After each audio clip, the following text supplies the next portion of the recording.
ओम शांति। आज हम मधुर ईश्वरी महावाक्य साकार मुरली सुनेंगे 5 अप्रैल 2023 की। तो बाबा कह रहे हैं कि भारत का सबसे प्राचीन योग राजयोग है, जो एक बाप ही आकर के सिखलाते हैं। और बाबा कहते हैं इस योग के द्वारा या इस याद के द्वारा ही तुम्हारे विकर्म विनाश हो सकते हैं और कोई उपाय नहीं है। इस योग की बहुत महिमा है, इसलिए लोग इसे सीखना चाहते हैं लेकिन कोई सिखा नहीं सकता। बाबा कहते ये योग क्या है? एक यात्रा है। ये मन बुद्धि की यात्रा है, सच्ची यात्रा, जिसे तुम उठते बैठते हर समय करते हो।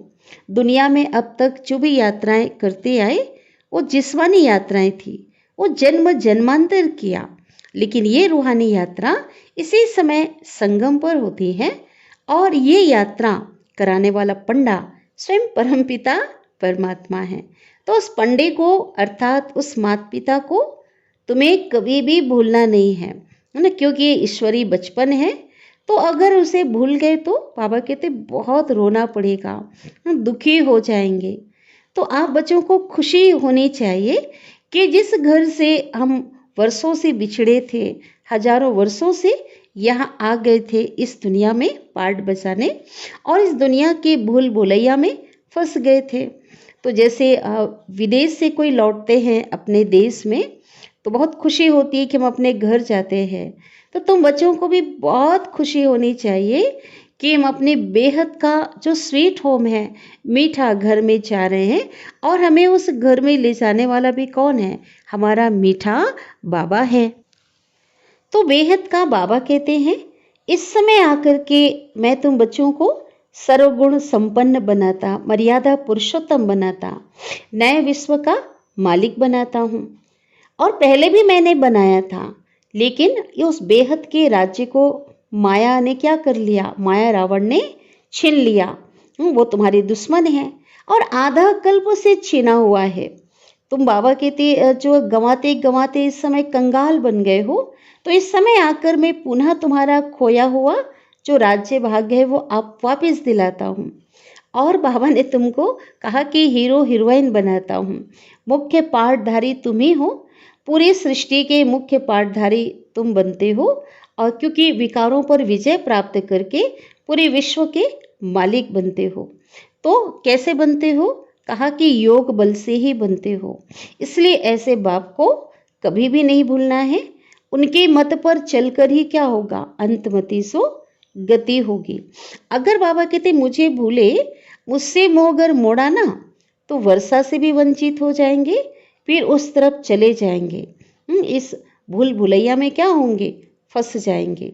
तो रास्ता में जो मैं दिखा रहा हूँ उस रास्ते पे चलते रहो, पुरुषार्थ करते रहो श्रीमत पे, और एक मुझ बाप पर ही क्या करो? बलिहार जाओ। इस युद्ध स्थल पे क्या करना है? माया से तुम्हारी युद्ध है, तो इस युद्ध पर क्या विजय प्राप्त करनी है। और मैं जो युद्ध सिखलाता हूँ वो कैसा सिखलाता हूँ? अहिंसक सिखलाता हूँ। और शास्त्रों में उन्होंने हिंसक युद्ध दिखा दिया। तो बाबा कहते भगवान कभी भी हिंसक युद्ध तो सिखला नहीं सकते हैं। तो इस समय आप बच्चे विकर्मा जीत बनते हो। तो बाबा ने कहा जितनी आत्माएं पढ़ाई पढ़ते हैं उसमें से 16,108 का गायन है। तो उसमें बाबा कहते हैं जो 16,108 जितने भी लोग हैं वो सतयुग और त्रेता के प्रिंस प्रिंसेस हैं। उसमें से बाबा ने बताया कि जो 8 जो आत्माएं हैं वो बिल्कुल भी सजा नहीं खाते, और उसके बाद जो 100 हैं उनको भी कहीं ना कहीं सजा खानी पड़ती है। तो अभी घोर अंधियारे से बाबा घोर सोचने में हम बच्चों को ले जाते हैं। तो अब बाबा कहते हैं कि अब क्या करना है? इस जीवन की मुसाफरी में थकना नहीं है और एक बाबा के संग तोड़ निभाना है। सबसे बुद्धि योग क्या करना है? तोड़ना है, बाबा पे बलिहार जाना है। और बाबा ने जो ज्ञान दिया है इस ज्ञान के आधार से टेढ़ा मार्ग है, जो क्वेश्चन मार्क है, क्या क्यों कैसे, उसको समाप्त करना है, उस रास्ता में नहीं जाना है, क्योंकि जो टेढ़ा रास्ता है ना, ये उलझन का रास्ता है, दुखी करने वाला है। इसलिए कल्याण का मार्ग बाबा ने बताया, पॉइंट लगाते जाओ, बिंदु लगा दो, जो हुआ अच्छा हुआ। तो ऐसे ही क्या बनना है, कल्याणकारी बनना है। तो बहुत मीठी प्यारी वाणी बाबा की चली है, अभी हम उसे विस्तार से सुनते हैं। आज की मुरली का सार है, मीठे बाबा कहते हैं, मीठे बच्चे औरों को समझाने की सर्विस करते रहो, ये सेवा करते रहो। ज्ञान धन का दान करो तो अपार खुशी रहेगी, सर्व की आशीर्वाद मिलेगी। बाप की याद भूलेगी नहीं, ठीक है, कब नहीं भूलेगी, जब सर्विस करते रहेंगे, ज्ञान धन बांटते रहेंगे। आज की मुरली का प्रश्न है, बाबा पूछ रहे हैं, बाप तुम बच्चों को रूहानी ड्रिल क्यों सिखलाते हैं।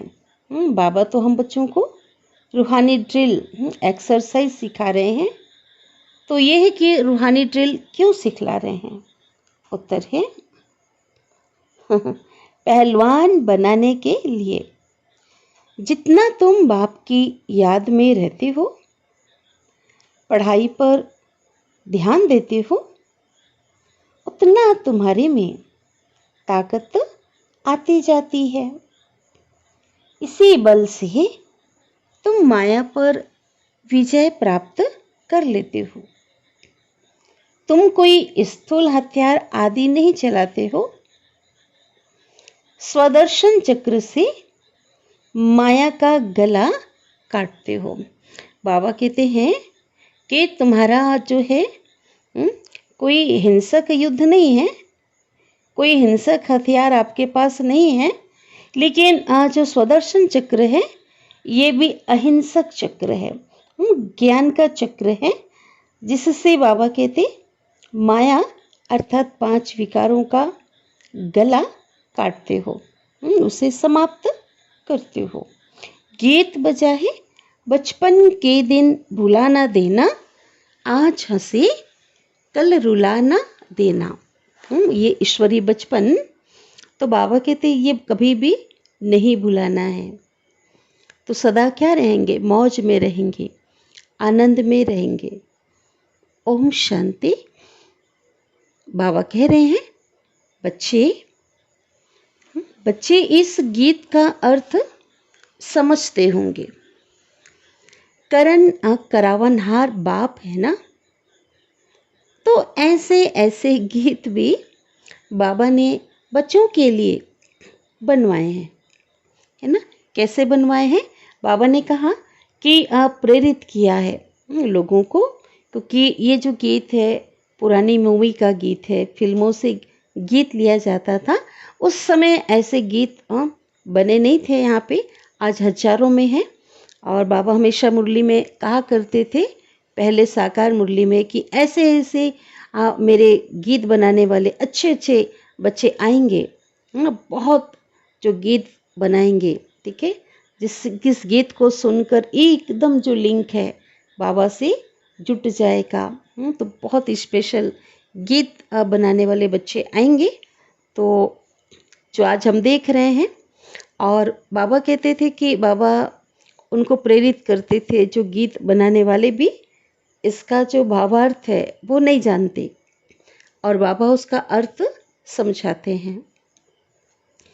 तो बाबा बच्चों को कहते हैं कि बेहद के माता पिता के बच्चे बनकर फिर भुला ना देना। यह याद लंबी है, याद करते ही रहना है ना, बच्चे बने ही रहना है ना। इस ईश्वरीय जीवन को भूलना नहीं है, उस माता पिता को भूलना नहीं है। जब माता पिता कहते हैं तो पिता को जरूर याद करना है। माता पिता की याद तो पहले होती है, फिर वर्षी के लिए बाप की ही याद रखनी पड़ती है ना। वर्षा किससे मिलता है? फादर से मिलता है, पिता से मिलता है। तो बाबा कह रहे हैं कि वर्षे के लिए बाप की याद रखनी पड़ती है। लिखा हुआ भी है, डीटी सॉवरेंटी तुम्हारा ईश्वरीय जन्म सिद्ध अधिकार है। जो दैवी राजाई प्राप्त करना क्या है? तुम्हारा ईश्वरीय जन्म सिद्ध अधिकार है। अगर भगवान के बच्चे बने हैं तो बच्चे कौन होते हैं? अधिकारी होते हैं। विश्व का मालिक बनाने वाला बाबा है तो बच्चे भी क्या है? अधिकारी हैं। परम पिता परमात्मा है, विश्व का रचयिता, तो जरूर नई दुनिया स्वर्ग ही रचेंगे। बाबा कभी ऐसे नहीं कहेंगे कि हम पुराना घर बनाते हैं। हमेशा घर नया ही बनाया जाता है ना। पुराना बनाने का अक्षर कभी भी नहीं निकलता। हाँ, जब निर्माण की बात आती है, बनाने की बात आती तो नया ही आज बनाया जाता है। बेहद का बाप भी नई दुनिया रचते हैं, है ना। लौकिक में भी निर्माण का जब कार्य की बात आती तो नए मकान की आती है, तो ऐसे ही बेहद का जो पिता है नई दुनिया रचते हैं। आप बच्चे जानते हैं, हम माता पिता से वर्षा पाने के लिए श्रीमत पर चल रहे हैं। तो यह है बुद्धि की यात्रा। वह जिस्मानी यात्राएं तो जन्म जन्मांतर करते आए।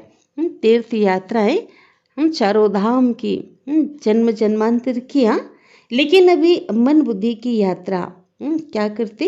एक सच्चे तीर्थ की यात्रा हम करते हैं। परम धाम घर को याद करते हैं और घड़ी घड़ी बाबा कहते करते रहते हैं। ये यात्रा उठते बैठते चलते फिरते होती है।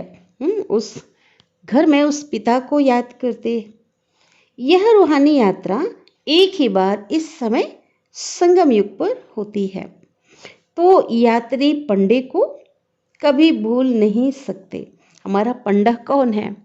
यात्रा कराने वाला जो गाइड स्वयं परमात्मा है, तो उसको तो भूल नहीं सकते। अथवा बच्चे माता पिता को कभी भूल नहीं सकते। तुम हो पांडव सेना, सुप्रीम पंडा है शिव बाबा, और तुम हो उनके बच्चे। बद्रीनाथ व अमरनाथ पर जब जाते हैं तो बुद्धि में यात्रा ही याद रहती है। लौकिक दुनिया में जब तीर्थ यात्रा पे निकलते हैं तो वो मंजिल जहाँ पे जाना है उसकी स्मृति रहती है। जब यात्रा करते हैं तो उनकी याद रहती है। तो जैसे विलायत से लौटते हैं तो फिर अपना बर्थ प्लेस जन्म स्थान ही याद रहता है। खुशी होती है कि हम घर जाते हैं। तो तुम बच्चे भी जानते हो कि हम अपने बेहद घर स्वीट होम में जाते हैं। तो बाबा कहते कितनी खुशी होनी चाहिए, है ना। जिस घर से हम वर्षों से बिछड़े हुए हैं, पार्ट बजाने के लिए हजारों वर्ष हो गए ना उस घर से आए हुए, अब पुनः बाबा ने उस घर की याद दिलाई है तो बहुत खुशी होती है। बाबा स्वयं हम बच्चों को ले जाने आए हैं। तुम बच्चे भी जानते हो अपने बेहद का घर स्वीट होम में हम जाते हैं। विकर्मा जीत जरूर बनना है, यह बाप ही आकर के सिखलाते हैं। कहते हैं सिवाय याद व योग के तुम्हारे विकर्म विनाश हो नहीं सकते, है ना। विकर्मों का जो बोझा 63 जन्मों का है सिर पे, वो ईश्वरी याद से ही क्या हो सकता है? समाप्त हो सकता है, उतर सकता है। योग की महिमा बहुत है। कौन सी योग? राजयोग, है ना, जो भारत का प्राचीन योग है, पुराने से पुराना योग, जो योग भगवान ने सिखाया है, तो उसकी बहुत महिमा है शास्त्रों में। लेकिन वो योग किसी को आता नहीं। सब हठ योग करते हैं, सिखाते हैं। राजयोग कौन सिखाता? स्वयं परमपिता परमात्मा। सतयुग है नई दुनिया। तो इस समय पुरानी दुनिया में पुराना योग सिखलाते हैं। योग की महिमा बहुत है। बाप यह योग सिखला करके जाते हैं, फिर भक्ति मार्ग शुरू होगा। ये योग भी क्या हो जाएगा? लोप हो जाएगा। भगवान के द्वारा अभी जो ज्ञान दिया जा रहा है ये भी लोप हो जाएगा, है ना। प्रारब्ध के रूप में जब हम जो योग सीखते हैं, पढ़ाई पढ़ते हैं, आधा कल्प तो उसकी प्रारब्ध मिलती है, लेकिन भक्ति मार्ग जब शुरू होता है तो सब भूल जाते हैं। तुम कहेंगे प्राचीन योग, भारत का पुराना योग मनुष्य को कभी सिखला ना सके। और सभी तो अनेक प्रकार के योग आज की डेट पे मनुष्य को सिखलाते हैं, द्वापर काल से सिखलाते आए हैं। लेकिन प्राचीन योग एक परमात्मा ही सिखलाते हैं, है ना, जिसे हम राजयोग कहते हैं। आप तुम बच्चे जानते हो सभी का सच्चा बाप एक है, और सबकी जो माँ है वो जगदम्बा है। यूं तो फादर सबको कहते रहते हैं, है ना। जैसे म्यूनिसिपालिटी के चेयरमैन को भी फादर कहते हैं, है ना। नगर का जो अध्यक्ष होता है उसको नगर पिता कहते हैं ना। ऐसे तो बहुत हो जाते हैं। गॉड फादर एक है और वह है रचयिता। सृष्टि भी एक ही है। ऐसे नहीं कि नीचे व ऊपर कोई और सृष्टि है, नहीं। बाबा कहते मनुष्य सृष्टि जहाँ पे पार्ट बजा रहे हैं, खेल चल रहा है, यह तो एक है। मनुष्य कितनी कोशिश करते हैं चंद्रमा, स्टार्स की तरफ जाकर के प्लाट खरीद करें, कोशिश क्या कर रहे हैं और कितनी बुकिंग अभी तक हो चुकी है ना। चंद्रमा पे प्लाट की बुकिंग हो गई है। और आश्चर्य की बात, कई ऐसी आत्माएं हैं जो इस दुनिया में ही नहीं है जिन्होंने वो प्लाट बुक किया है, करोड़ों में। तो जब अति में जाते हैं, ये भी बाबा कहते हैं अति में जाना, तो फिर विनाश हो जाता है। बल कितना भी माथा मारे, कितना भी कोशिश करे, लेकिन क्या है, बाबा कहते हो ही नहीं सकता है कि वहाँ कोई दुनिया बसाई जा सके। अब बाबा कहते हैं लाडले बच्चे, बचपन का ये जो दिन है ये भुला नहीं देना, है ना। ईश्वरी बचपन अगर भूल जाएंगे तो माता पिता को भी भूल जाएंगे, जिनके द्वारा ये दिव्य अलौकिक जन्म मिला है उसे भी भूल जाएंगे। यहाँ तो पहले बच्चे बनते हैं बाप के, और वही बाप फिर शिक्षक भी बनते हैं, है ना। परमात्मा परम शिक्षक बन करके पढ़ाते भी हैं। वर्षा देने वाला एक बाप है। बच्चे बनते हैं तो बाप के वारिश बनते, वर्षा मिलता है। सन्यासियों को तो माता पिता है नहीं, वो तो घर परिवार छोड़कर जाते ना, प्रॉपर्टी तो मिल ना सके। लौकिक बाप से तो सबको वर्षा मिलता है। पारलौकिक बाप एक ही है, कौन? निराकार शिव परमात्मा। उनको कहा जाता है रचयिता। तो बाबा कहते हैं मैं हूं मनुष्य सृष्टि का बीज रूप। मेरी महिमा भी करते हैं सतचित आनंद स्वरूप। यह तो समझते हो बाप की जो महिमा है सबसे अलग है, सबसे न्यारी है। भाई ऊंचे से ऊंचा परमात्मा की जो महिमा है वो महिमा किसी देव आत्माओं की, धर्म आत्माओं की, किसी की नहीं हो सकती। विश्व के मालिक लक्ष्मी नारायण की जो महिमा है वो भी बिल्कुल अलग है। तो उनकी महिमा कौन सी है? सतयुगी जो देवी देवताएं हैं, उनकी महिमा है सर्वगुण संपन्न, 16 कला संपूर्ण, संपूर्ण निर्विकारी, डबल अहिंसक, मर्यादा पुरुषोत्तम, डबल अहिंसक, अहिंसा परमो धर्म, मर्यादा पुरुषोत्तम। पहले नंबर में स्वर्ग के महाराजा महारानी की महिमा है। वह राज्य ही ऐसा है, यथा राजा रानी और प्रजा। बाबा कहते सबकी महिमा है। वहां दुख का नाम ही नहीं रहता, प्रजा को भी दुख का नाम नहीं। तो ऐसी दुनिया तो जरूर परमपिता परमात्मा ही रचेंगे। उनको कहा जाता है हेवनली गॉड फादर, है ना, और कोई उनके सिवाय ऐसी दुनिया बना ना सके। भले अंग्रेज लोग अक्सर कहते हैं, कहते हैं हेवन, स्वर्ग को क्या कहा जाता है, फॉरेन में हेवन कहा जाता है, परंतु समझते नहीं हैं कि हेवन क्या होता है। पैराडाइज, हेवन क्या होता है पता ही नहीं है।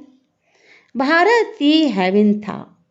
आज जो बाबा हमें स्वर्ग के बारे में बताते, वर्णन करते, कैसे अपार वहाँ पे संपदा थी, सुख शांति पवित्रता सब कुछ था। बाबा कहते इनके बारे में उनको कुछ भी पता नहीं है। भले याद करते हैं लेकिन नहीं जानते। भारत की बड़ी भारी महिमा है। क्यों महिमा है? बाबा ने बताया क्योंकि ये भारत विश्व का जो सर्वधर्म के आत्माओं का पिता परमात्मा का क्या है, बर्थ प्लेस है। भारत में ही भगवान आते हैं, इसलिए भारत की बड़ी महिमा है। भारत ही परमात्मा अवतरण भूमि है, देवभूमि है। तुम्हारा दुश्मन रावण है, 5 विकार। तुम्हारा बेहद का राज्य गंवाने वाली कौन है? ये माया दुश्मन है, जो जिसने राज्य को क्या किया है, छीना है। आधा कल्प से तुमने राजाई गंवाई है। हमने क्या कर दिया? गंवा दिया। गंवाते गंवाते तुम बिल्कुल ही कंगाल बन पड़े हैं। तो बाबा कहते तो प्रेरित करने वाली कौन है? हमें कंगाल बनाने वाली माया, काम क्रोध मोह लोभ अहंकार है, देह अभिमान है। फिर तुमको ही राज्य भाग्य मिलता है ना। जिसने गवाया है उनको ही आकर के बाबा राज्य भाग्य खोया हुआ वापिस दिलाते हैं। तुमको ही हीरो हीरोइन कहेंगे।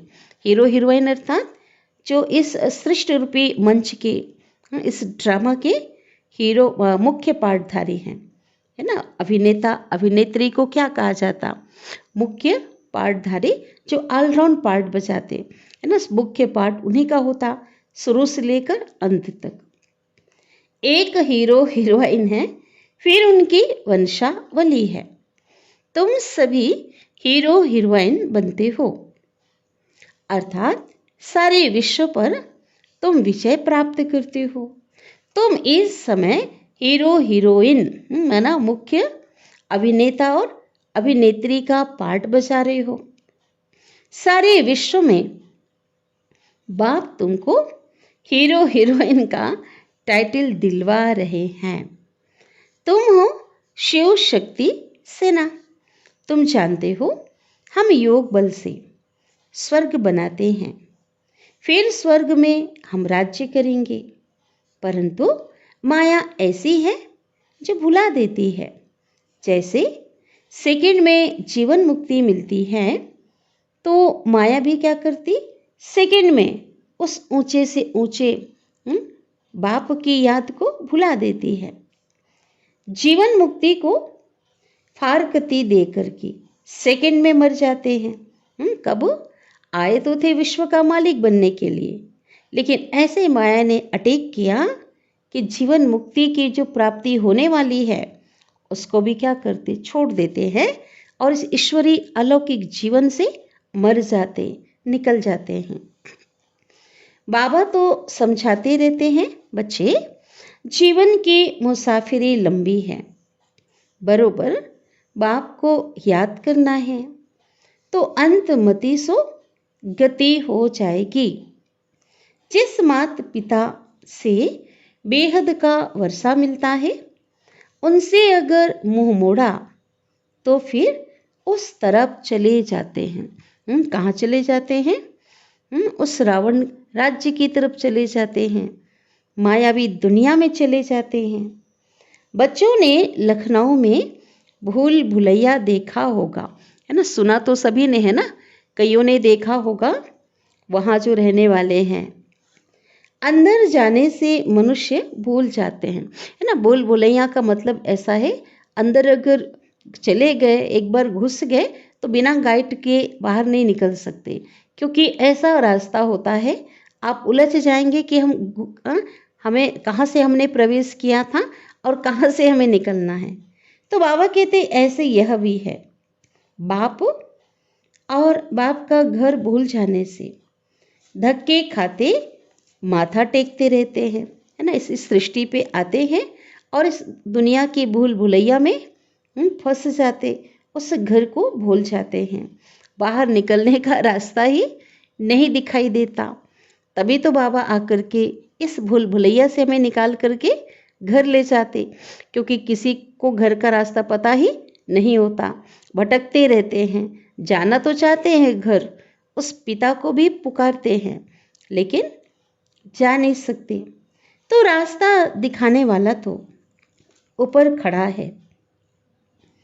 तो शिव बाबा कहते हैं तुम अब माया पर जीत पाने का पुरुषार्थ कर रहे हो, श्रीमत पर। ऐसे नहीं कि आज माता पिता कह कल फिर उनको भुला दो।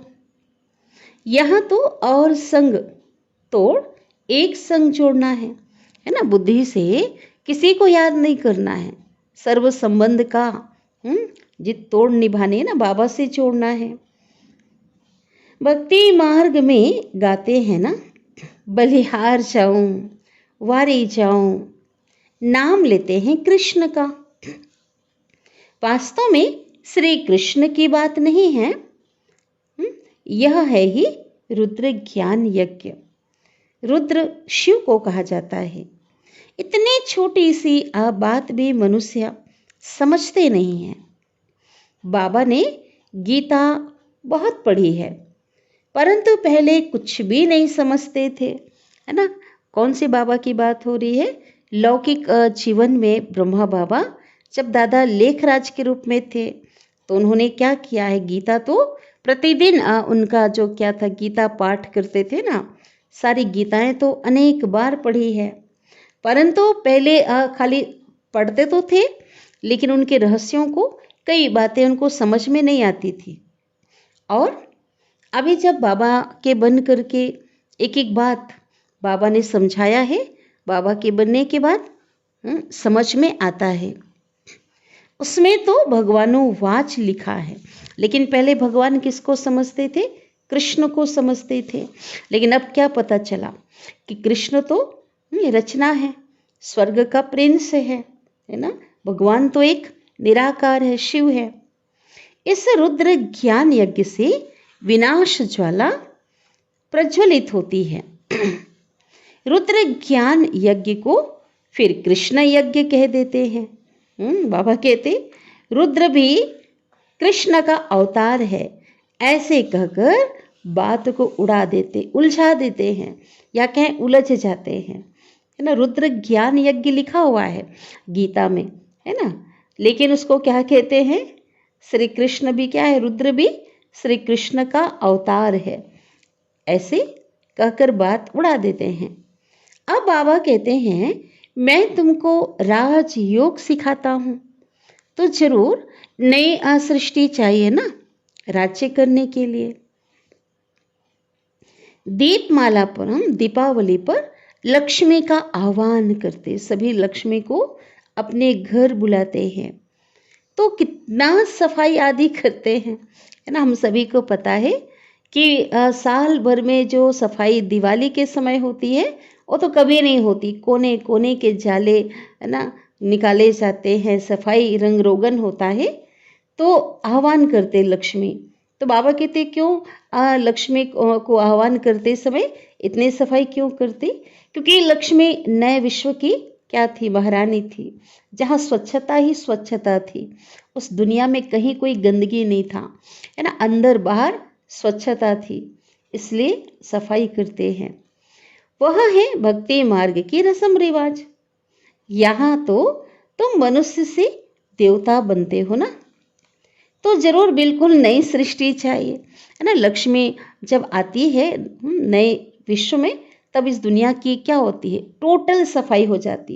गंदगी में तो आ ना सके। तो बाबा कहते इसलिए क्या करते, उस यादगार में लोग अपने घर की सफाई करते हैं, जबकि पूरी सृष्टि की सफाई होती है ना। भगवान कहते हैं इस गंदी दुनिया में तो देवताओं के पैर पड़ ना सके, उनकी परछाई भी नहीं पड़ती है।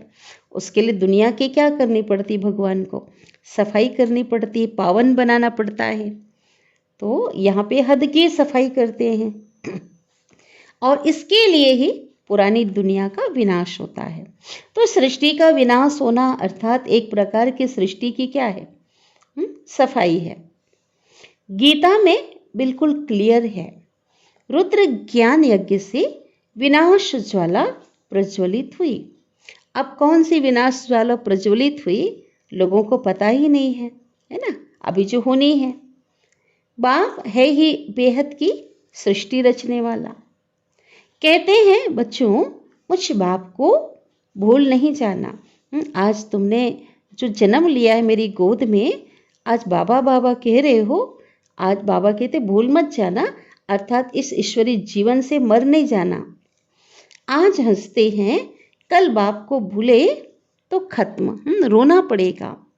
फिर इतना रोना पड़ेगा जो कभी नहीं रोया होगा। इस ईश्वरी जीवन को अगर भूल गए, बचपन को, उस पिता का हाथ साथ छोड़ दिया, तो बहुत रोना पड़ेगा। बादशाही गंवा बैठते हैं, बड़ा घाटा पड़ जाएगा। और घाटे वाले मनुष्य की जो शक्ल है वो कैसी हो जाती है?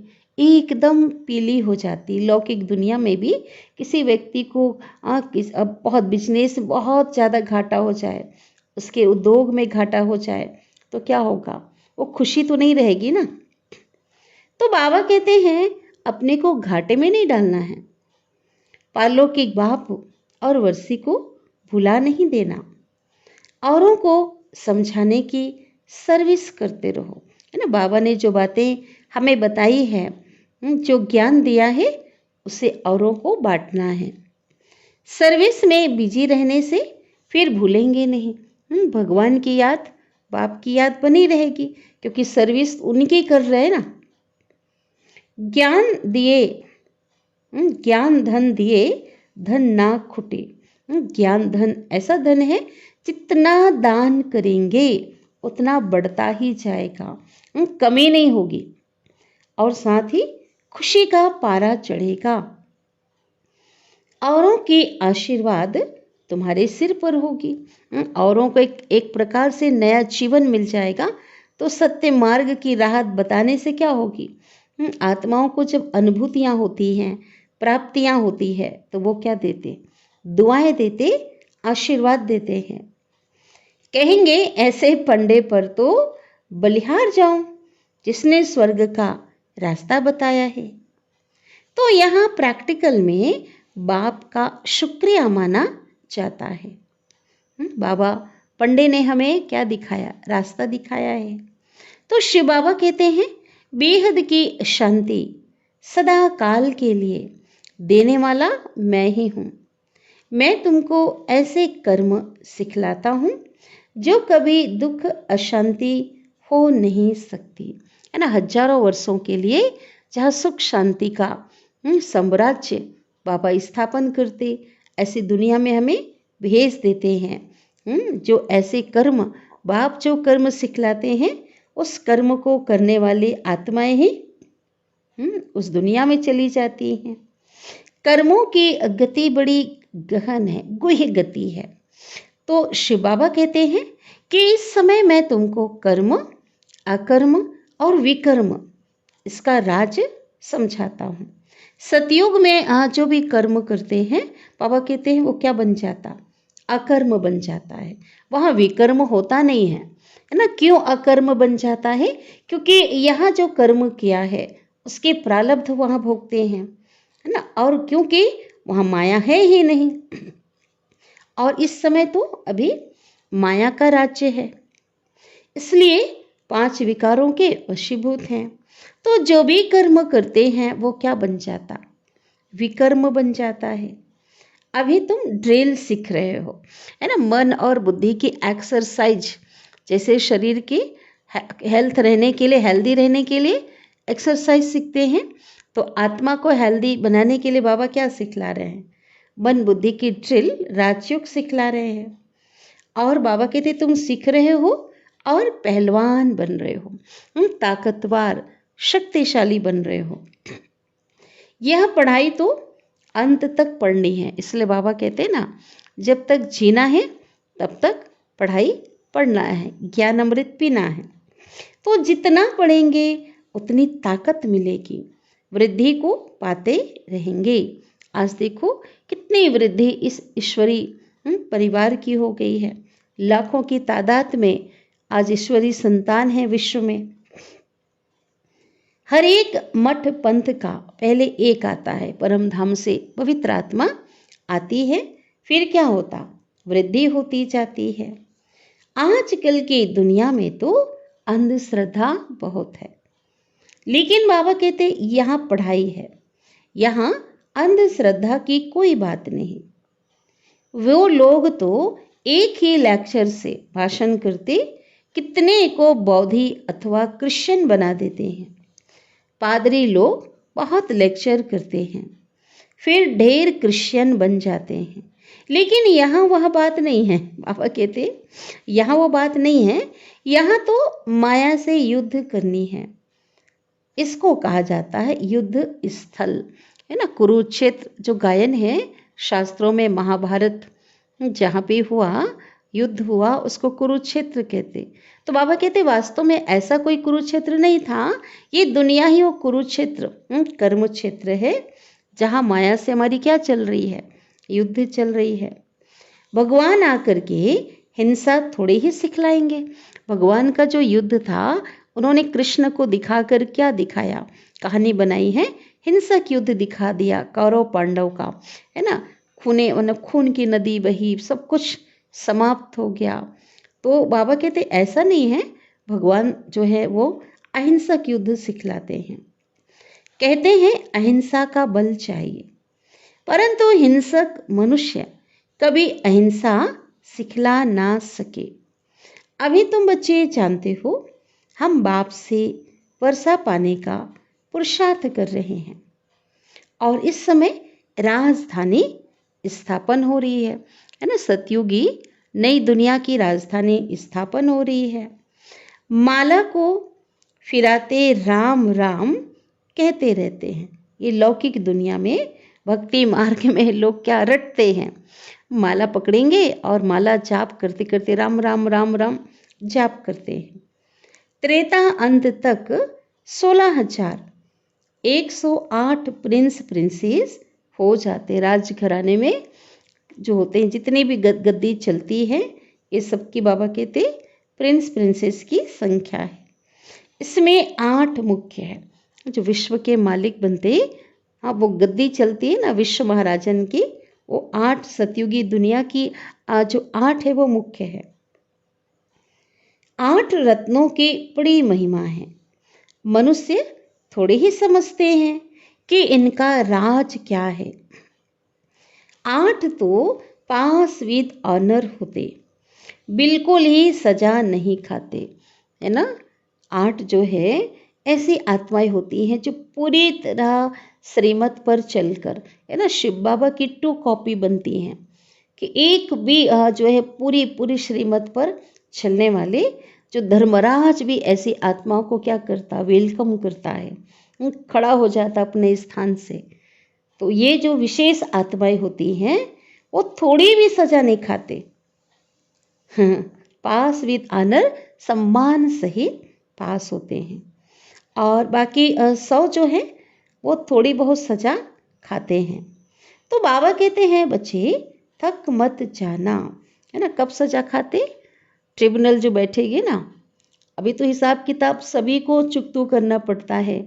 इस दुनिया में आर्ट को भी करते हैं, लेकिन बिल्कुल क्लियर कर लेते हैं वो हर चीज़ हिसाब किताब, और इस योग्य बन जाते।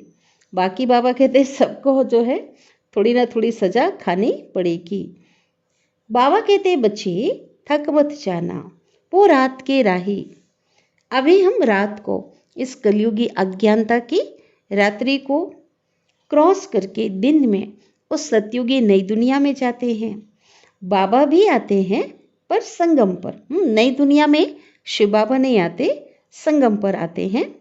आधा कल्प की रात पूरी होती है तो बाबा आते हैं, इसलिए ही शिवरात्रि कहते हैं। कलयुग की घोर अज्ञानता की रात्रि में बाबा का अवतरण होता है, इसलिए शिवरात्रि कहते हैं। शिव बाबा की जन्म पत्री कोई बता ना सके सिवाय तुम्हारे। वंडरफुल बात। अपने पिता की भगवान की जन्म पत्री को हम जानते हैं, वो कौन है, क्या नाम रूप देश काल है, कर्तव्य है, सब हम जान चुके हैं। ब्रह्मा की रात और ब्रह्मा का दिन गाया हुआ है ना, शास्त्रों में लिखा हुआ है। लेकिन बाबा कहते वो भी किसी को पता नहीं है कि ब्रह्मा की रात और दिन क्या होता है। तो घोर अंधेरे से घोर सोचरा होता है। इस समय ब्रह्मा की रात चल रही है, इसके बाद क्या होगा? बाबा आते हैं तो घोर सोचरा उजाला कर देते, ब्रह्मा का दिन बनाते ना। बाबा आते हैं कब आते? अंत में, जबकि रात पूरी हो, दिन आता है। अमृत वेला कहेंगे ना, इस सृष्टि की जो अमृत वेला का जो समय है, रात और दिन का जो बीच का जो समय है, विशेष समय है, उसमें बाबा आते हैं। तो ब्रह्मा की बेहद की रात, यह समझ की बातें हैं ना। बाबा खुद कहते हैं मैं साधारण तन में प्रवेश करता हूँ, यह अपने जन्मों को नहीं जानता, मैं बतलाता हूँ। गीता में भी है ना, उसमें वार्तालाप चलता है। कहते हे अर्जुन भगवान के साथ कि तुम अपने जन्मों को नहीं जानते, मैं तुम्हारे अनेक जन्मों को जानता हूँ। तुम और मैं पहले भी मिले हैं, अब भी मिले हैं और मिलते ही रहेंगे, लेकिन इस रहस्य को अभी हमने समझा है। भक्ति मार्ग में भी कोई समझ नहीं सकता। तो बाबा कहते मैं बतलाता हूँ, ब्रह्मा और बीके के इतने जन्म हुए, ना सिर्फ ब्रह्मा बल्कि पूरी वंशावली की बाबा जन्म पत्री बताते। इन सब बातों को कल्प पहले वाले ही समझेंगे, जिन्होंने पहले समझा था। अब हम अभी बाप को जानने से आस्तिक बने हैं, बाप से वर्षा लेते हैं। आत्माओं का बाप एक ही है। ब्रह्मा भी शिव बाबा का बच्चा है, एडॉप्ट करते हैं ना। खुद कहते हैं मैं इनमें प्रवेश करता हूँ और कोई भी यह बातें कर ना सके। बाबा कहते हैं लाडले बच्चे बाप को कभी भूलना नहीं, भूले तो स्वर्ग का वर्षा गंवा देंगे, फिर क्या होगा? फिर तो रोना पड़ेगा। इसलिए बाबा कहते कभी भी बाबा के बन करके उनका हाथ साथ नहीं छोड़ना है। इस ईश्वरीय बचपन को, जीवन को भूलना नहीं है, फिर कल्प कल्प की बाजी हो जाती है। अभी अगर ऐसा किया तो हमेशा करते रहेंगे, क्योंकि बना बनाया ड्रामा है। कल्प कल्प ऐसा ही करते रहेंगे, अभी नहीं तो कभी नहीं। तो इसलिए बाबा कहते अभी भी क्या करो, अभी भी हाथ साथ नहीं छोड़ना, वर्षे के अधिकारी बनो। अच्छा, याद प्यार ले लेते हैं। मीठे मीठे सिकिलधे बच्चों प्रति माता पिता बाप दादा का याद प्यार और गुड मॉर्निंग। रूहानी बाप की रूहानी बच्चों को नमस्ते, और हम रूहानी बच्चों की रूहानी माता पिता बाप दादा को याद प्यार, गुड मॉर्निंग और नमस्ते। शुक्रिया बाबा, शुक्रिया आपका दिल से। पद्मा पदम गुणा शुक्रिया। धारणा के लिए मुख्य सार है, पहला है जीवन की लंबी मुसाफिरी में थकना नहीं है। माता पिता से कभी भी मुंह नहीं मोड़ना है और संग तोड़ एक वापस पर पूरा बलिहार जाना है। एक संग बुद्धि योग लगाना है और उन पे समर्पण होना, जीते जी बलिहार जाना है। दूसरी पॉइंट है स्वीट होम में जाने के पहले वो मीठा घर, परम धाम में जाने से पहले विकर्मा जीत जरूर बनना है ना। विकारों पर विजय प्राप्त करनी है, विकर्म विनाश करना है। श्रीमत पर बुद्धि की यात्रा करते रहना है ना। चलते फिरते उठते बैठते ये यात्रा बाबा कहते करते रहो। वरदान दे रहे हैं बाबा सदगुरु, साथ रहेंगे साथ जिएंगे, इस वायदे की स्मृति द्वारा कंबाइंड रहने वाले सहज योगी भव। ठीक है, बहुत सुंदर वरदान, साथ रहेंगे और साथ जिएंगे। विस्तार है वरदान का। आप बच्चों को वायदा है ना, साथ रहेंगे साथ जिएंगे और साथ वापिस परमधाम घर चलेंगे। तो इस वायदे को स्मृति में रख, बाप और आप कंबाइंड रूप में रहो, माना एक पल के लिए एक क्षण के लिए उनसे जुदा नहीं होना है। तो इस स्वरूप को ही सहज योगी कहा जाता है। योग लगाने वाले नहीं, लेकिन सदा कंबाइन अर्थात साथ रहने वाले। तो ऐसे साथ रहने वाले ही निरंतर योगी, सदा सहयोगी, उड़ती कला में जाने वाले फरिश्ता स्वरूप बनते हैं। तो क्या रहना है, जब तक संगम युग है तब तक अंग संग साथ साथ रहना है। बुद्धि योग निरंतर बाबा से लगी रहे। स्लोगन है क्वेश्चन मार्क का टेढ़ा रास्ता लेने की बजाय कल्याण की बिंदी लगाना ही कल्याणकारी बनना है। वैसे भी स्थूल में जब क्वेश्चन मार्क का निशान लगाते हैं ना, तो ऐसा घुमाकर टेढ़ा लगाते हैं। तो ऐसे ये टेढ़ा रास्ता है, उलझन में क्या होते, उलझ जाते हैं, फंस जाते हैं। क्यों, क्वेश्चन मार्क अर्थात क्यों हुआ, क्या हुआ, कैसे, क्यों, क्या, कैसे।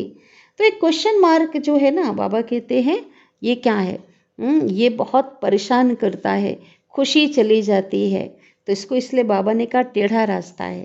तो इसके लिए बाबा ने हमें ज्ञान क्या दिया है, ड्रामा का ज्ञान दिया है। बिंदु लगाओ, जो कुछ भी हुआ तो बिंदु लगा दो। तो बिंदु लगाना माना क्या है, कल्याणकारी। यही कल्याणकारी बनना है कि जो हो रहा है, जो हो चुका, नथिंग न्यू ना, जो हो गया नथिंग न्यू, और जो हो रहा है अच्छा हो रहा है, जो हो चुका अच्छा हुआ, जो होगा वो अच्छे से अच्छा होगा। तो ये बिंदु लगा दो, बाबा कहते ड्रामा की आप पॉइंट लगा दो, स्टॉप कर दो उसे। बिंदु का जो लगाते हैं स्थूल में भी ना, निशान एक छोटा सा, बस पेंसिल रख दो, पेन, वो बिंदु बन जाता है। इसी प्रकार से बाबा कहते टेढ़े रास्ते में नहीं जाना है, उलझन में उलझना नहीं है, बल्कि बिंदु लगाकर आगे ही बढ़ते जाना है। क्योंकि संगम युग कल्याणकारी युग है, कल्याणकारी बाप है, और हर समय हमारा क्या है, हर बात में कल्याण है। अच्छा, ओम शांति।